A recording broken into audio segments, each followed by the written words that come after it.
BJP अध्यक्ष राजनाथ सिंह, महासचिव अरुण जेटली और पूर्व बीजेपी अध्यक्ष नितिन गडकरी आज बीजेपी के पीएम उम्मीदवार नरेंद्र मोदी से मुलाकात करेंगे।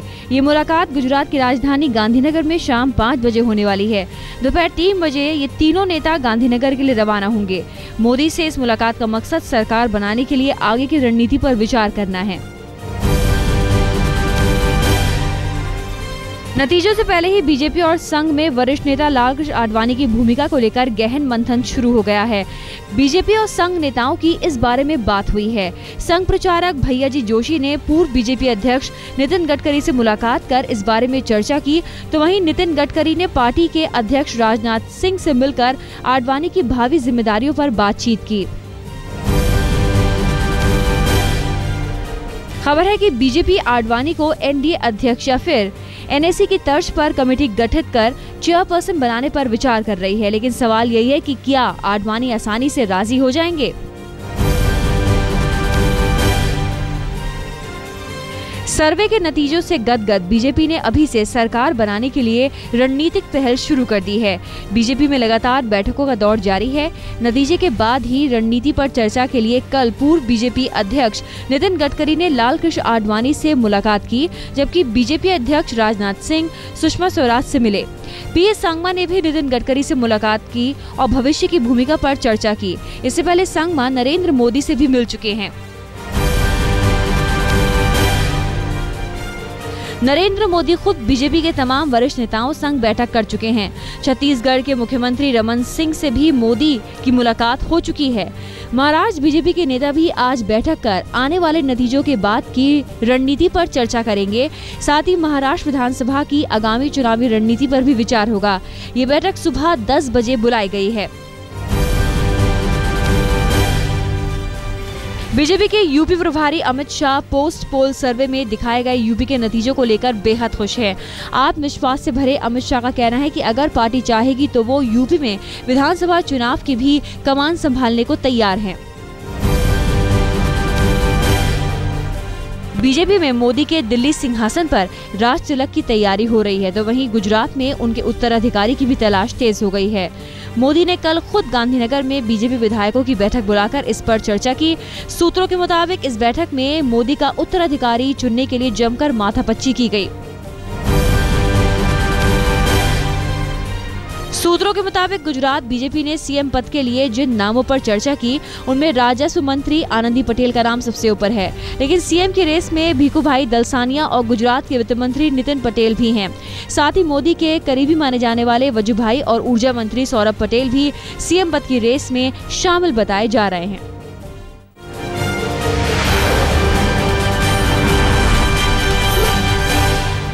विपक्षी पार्टियां बीजेपी पर जिस बात पर आरोप मढ़ती थी, अब चुनाव बाद संघ ने उसे खुद ही खुलकर स्वीकार कर लिया है। आज तक से खास बातचीत में संघ के विचारक राम माधव ने कहा कि संघ परिवर्तन चाहता है, लिहाजा चुनाव में संघ के लोगों ने भी महत्वपूर्ण भूमिका निभाई है।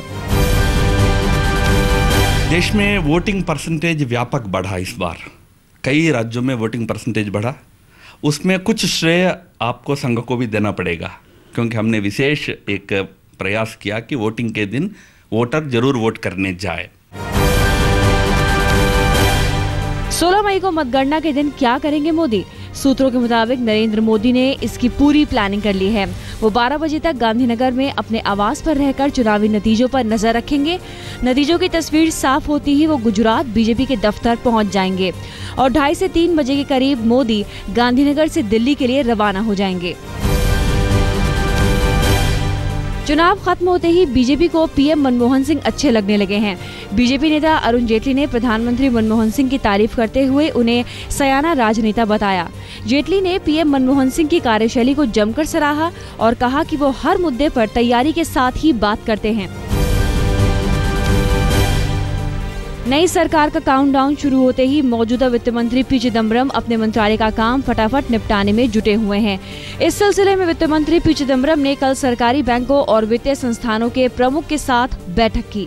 चिदम्बरम ने इससे पहले सरकारी बीमा कंपनियों के प्रमुख संग बैठक कर ऑटो इंश्योरेंस की मियाद 1 से बढ़ाकर 3 साल करने को कहा था। मतगणना में अभी 48 घंटे का वक्त बचा है, लेकिन बीजेपी में मंत्रालयों की पसंद नापसंद बताने और जिम्मेदारी उठाने की बात शुरू हो गई है। बीजेपी नेता और पूर्व गृह सचिव आर.के. सिंह का कहना है कि वो मंत्री पद मिलने की स्थिति में बतौर गृह मंत्री या फिर रक्षा मंत्री ज्यादा बेहतर महसूस करेंगे, क्योंकि उन्हें इन विभागों की कामकाज का अनुभव है। हालांकि ये बात दीगर है कि आरा से वो सांसद बनेंगे या नहीं, इसका फैसला 16 मई को होना है। कांग्रेस 21 और 22 मई को समीक्षा बैठक करेगी। खबर ये भी है कि कांग्रेस अपना कोषाध्यक्ष बदलने का मन बना रही है। बताया जा रहा है कि कोषाध्यक्ष मोतीलाल वोरा को अस्वस्थता के चलते इस पद से हटाकर ये जिम्मेदारी अशोक गहलोत को सौंपी जा सकती है। सोनिया गांधी आज पीएम के सम्मान में डिनर दे रही हैं। वहीं कल पीएमओ में प्रधानमंत्री डॉक्टर मनमोहन सिंह की विदाई की रस्म अदायगी की गई। इस मौके पर पीएमओ के स्टाफ ने फेयरवेल दिया। पीएम मनमोहन सिंह ने हाथ जोड़कर सभी सहयोगियों का अभिनंदन किया। मनमोहन सिंह 17 मई को आखिरी कैबिनेट मीटिंग लेंगे और इसी दिन पीएमओ छोड़ेंगे। शनिवार को ही राष्ट्रपति से मिलकर वो अपना इस्तीफा सौंपेंगे। इसके बाद वो राष्ट्र को संबोधित करेंगे। 17 मई को राष्ट्रपति मंत्रिमंडल के सदस्यों को टी पार्टी देंगे, जबकि पीएम मंत्रिमंडल को डिनर देंगे।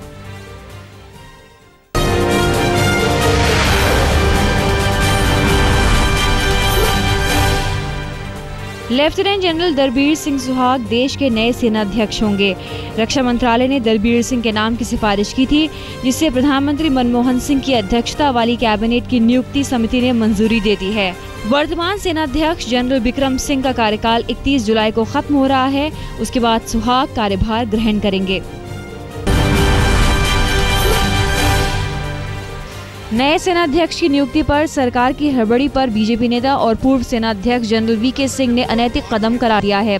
वी.के. सिंह ने आरोप लगाया कि महज 4 दिन का कार्यकाल बचे रहने पर सेनाध्यक्ष जैसे अहम पद पर नियुक्ति में सरकार की जल्दबाजी उसे कटघरे में खड़ा कर रही है। गृह मंत्रालय ने नक्सल प्रभावित इलाके में तैनात जवानों की सुरक्षा के लिए एक अहम कदम उठाया है। मंत्रालय ने 47,880 बुलेट प्रूफ हेलमेट खरीदने का फैसला किया है। नक्सली हमलों में कई जवानों के हताहत होने के बाद सरकार ने ये फैसला लिया है। राजस्थान में वसुंधरा राजे सरकार ने चुनाव खत्म होते ही बीपीएल परिवारों के लिए कांग्रेस सरकार की महत्वाकांक्षी योजना 1 रुपए किलो गेहूं को बंद करने का फैसला किया है। पूर्व मुख्यमंत्री अशोक गहलोत ने बीपीएल परिवारों के लिए इस अहम योजना की शुरुआत की थी।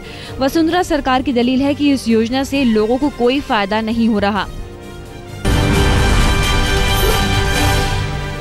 एक आरटीआई के तहत खुलासा हुआ है कि महाराष्ट्र में 84 वीवीआईपी की सुरक्षा में कुल 812 पुलिस अधिकारियों और सुरक्षा कर्मियों को तैनात किया गया है, जिनमें अकेले 52 सुरक्षाकर्मी केवल गृह मंत्री सुशील कुमार शिंदे और उनकी विधायक बेटी की सुरक्षा में तैनात हैं, जबकि शिंदे की पत्नी उज्ज्वला शिंदे को वायु श्रेणी की सुरक्षा दी गई है और उनकी सुरक्षा में 14 सुरक्षाकर्मी तैनात हैं। दिल्ली हाई कोर्ट ने नर्सरी एडमिशन से जुड़े एक मामले में स्कूलों में विकलांग बच्चों के लिए 3% सीट सुरक्षित न रखने पर प्रधान सचिव को सम्मन भेजा है। एक याचिका पर सुनवाई करते हुए कोर्ट ने कहा कि जिन स्कूलों में विकलांग बच्चों के लिए सुविधाएं हैं, उसमें नर्सरी में दाखिले के लिए 3% सीट विकलांग बच्चों के लिए सुरक्षित रखी जाए। शिक्षा निदेशालय को स्कूलों का निरीक्षण करके सर्कुलर जारी करना था और कोर्ट को बताना था कि दिल्ली के कितने स्कूलों में विकलांग बच्चों को दाखिला मिल सकता है। 7 मई को कोर्ट ने 24 घंटे के अंदर सर्कुलर जारी करने के आदेश दिए थे, लेकिन ऐसा ना हो सका। इसके बाद कोर्ट ने इस मामले में शिक्षा विभाग के प्रधान सचिव को 16 मई को कोर्ट में पेश होने का आदेश दिया। राजधानी दिल्ली और आसपास के इलाकों में खराब पर्यावरण ने तमाम सवाल खड़े कर दिए हैं। देश की राजधानी में साफ हवा नामुमकिन सी है, लिहाजा दिल्ली के लेफ्टिनेंट गवर्नर ने दिल्ली के मुख्य सचिव के अधीन एक 5 सदस्यों की टीम का गठन किया है। ये टीम अपनी रिपोर्ट 1 महीने के अंदर देगी। कमेटी दिल्ली की गाड़ियों से हो रहे वायु प्रदूषण पर रिपोर्ट सौंपेगी। दिल्ली उच्च न्यायालय ने नीतीश कटारा हत्याकांड के दोषी विशाल यादव की ओर से 3 महीने पैरोल के लिए दायर की गई याचिका पर स्थानीय पुलिस को नोटिस जारी कर जवाब मांगा है। कोर्ट ने पूछा कि पिछले 4 साल में विशाल यादव अस्पताल में कितने दिनों तक रहा। विशाल ने अपने भाई की शादी के लिए पैरोल मांगी है। जेल प्रशासन को 16 मई तक अपनी रिपोर्ट देनी है। चुनाव के खत्म होते ही पंजाब एक बार फिर बिजली की कटौती का सामना कर रहा है। लोग अंधेरे में रहने के लिए मजबूर हैं। राज्य के 5 थर्मल पावर स्टेशनों में काम ठप हो गया है। दरअसल इन पावर प्लांट में कोयले की सप्लाई नहीं हो पा रही है। मुंबई पुलिस कमिश्नर राकेश मारिया ने महिलाओं के खिलाफ बढ़ते अपराध पर लगाम लगाने के लिए एक विशेष अभियान की शुरुआत की है। इस अभियान के तहत ऑटो या टैक्सी में अकेली यात्रा कर रही महिलाओं की निगरानी की जा सकेगी। बस इसके लिए महिलाओं को टैक्सी में बैठने से पहले अपने मोबाइल से एक SMS 9969777888 पर भेजना होगा। SMS भेजने के साथ ही GPRS के जरिए टैक्सी पर नजर रखी जाएगी। भारी बारिश की वजह से प्रशासन ने बद्रीनाथ यात्रा पर तत्काल रोक लगा दी है। बद्रीनाथ हाईवे पर कंचनगंगा और रदांग बैंड के पास रास्ता बंद हो गया। हजारों यात्री जोशीमठ, पांडुकेश्वर और बद्रीनाथ में रुके हुए हैं। लगातार 3 दिनों से दिल्ली और उसके आसपास के इलाकों में बारिश और गरज के साथ बौछारें पड़ने से पारा काफी नीचे लुढ़क गया है। लोगों ने चिलचिलाती धूप से राहत महसूस की। वैसे दोपहर में दिल्ली में तेज धूप से कोई राहत नहीं है, लेकिन शाम होते ही मौसम करवट बदल लेता है। मौसम विभाग के मुताबिक वेस्टर्न डिस्टर्बेंस की वजह से अगले 48 घंटे तक दिल्ली में बारिश होने की संभावना है।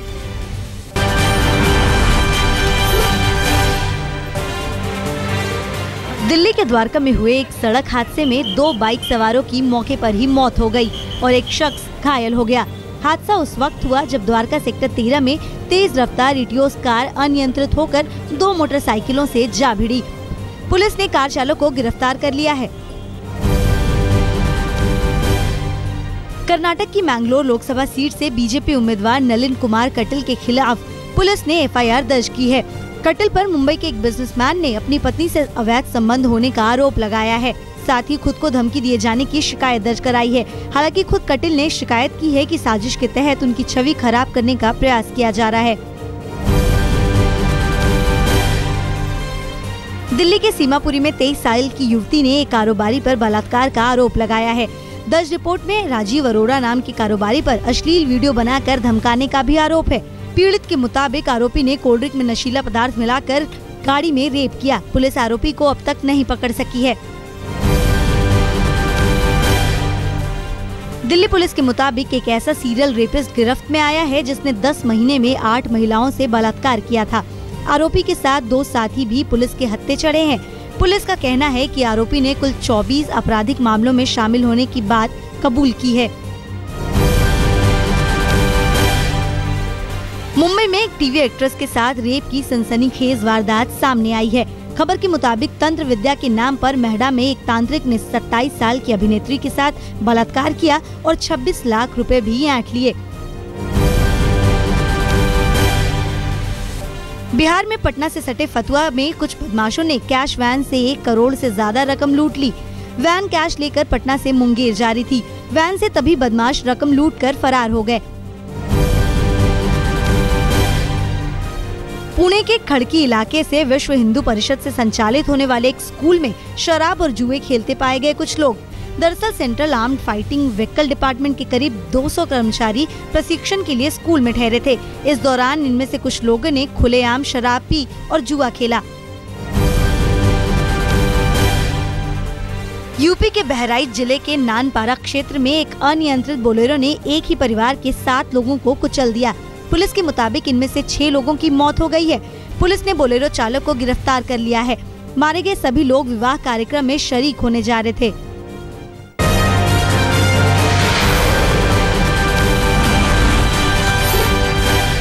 आखिरी ओवर में छक्का लगाकर महेंद्र सिंह धोनी ने राजस्थान रॉयल्स के ऊपर चेन्नई सुपर किंग्स को 5 विकेट से शानदार जीत दिला दी।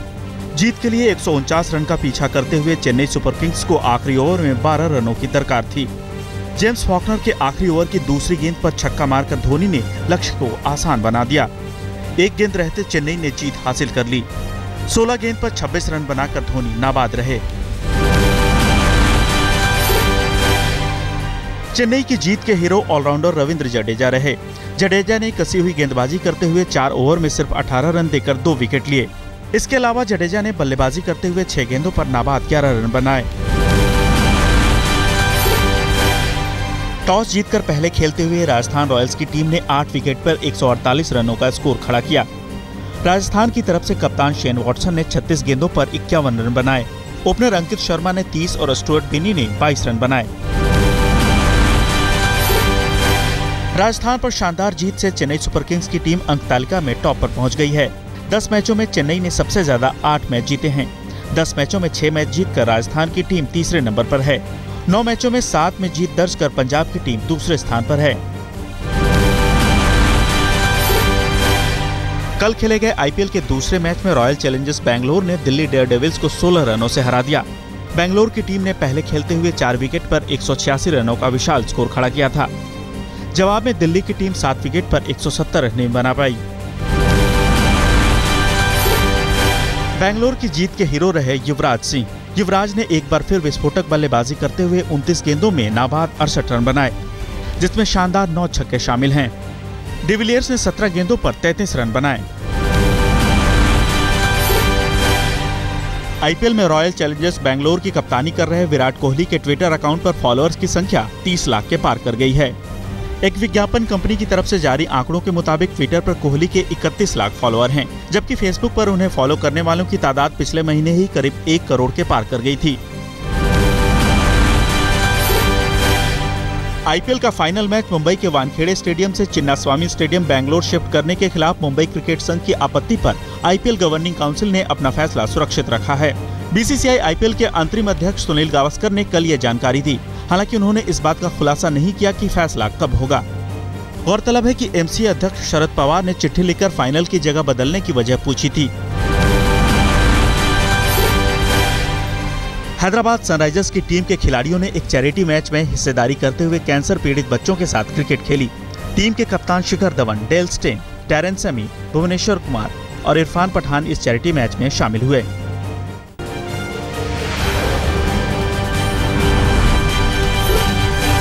तुर्की के पश्चिमी शहर सोवा में एक कोयले की खान में हुए धमाके और उसके बाद लगी आग में 157 लोगों की मौत हो गई, जबकि 300 लोगों के घायल होने की खबर है। नाइजीरिया में अगवा की गई 200 लड़कियों की तलाश के लिए अमेरिका ने अपने खोजी विमान को लगाने का फैसला किया है। गौरतलब है कि पिछले महीने आतंकी संगठन बोको हराम ने नाइजीरिया के 200 स्कूली छात्रों को अगवा कर लिया था। पाकिस्तान में भगत सिंह मेमोरियल फाउंडेशन ने लाहौर हाईकोर्ट में एक याचिका दायर करके भगत सिंह के खिलाफ लगाए गए आरोपों को खारिज करने की मांग की है। 1928 में सैंडर्स की हत्या के बाद दर्ज की गई एफआईआर में शहीद भगत सिंह का नाम ही नहीं था। भगत सिंह की फांसी के 83 साल बाद उन्हें निर्दोष साबित करने की मुहिम चलाई जा रही है। अमेरिकी फौज का दावा है कि रूस की सेना अभी भी यूक्रेन से सटे सीमा में मौजूद है। सैटेलाइट तस्वीर के जरिए अमेरिका ने इसका दावा किया है। पिछले ही सप्ताह रूस के राष्ट्रपति ने ऐलान किया था कि रूस की फौज यूक्रेन की सीमा से हट चुकी है। कैलिफोर्निया के जंगलों में लगी आग के कारण हजारों बाशिंदों को अपना आशियाना छोड़ने पर मजबूर होना पड़ा। अमेरिकी फॉरेस्ट सर्विस के प्रवक्ता के मुताबिक आग 65 एकड़ में फैली हुई है और तेजी से रिहायशी इलाकों में फैल रही है। लोगों को प्रशासन ने सुरक्षित जगह पर जाने का आदेश दिया है।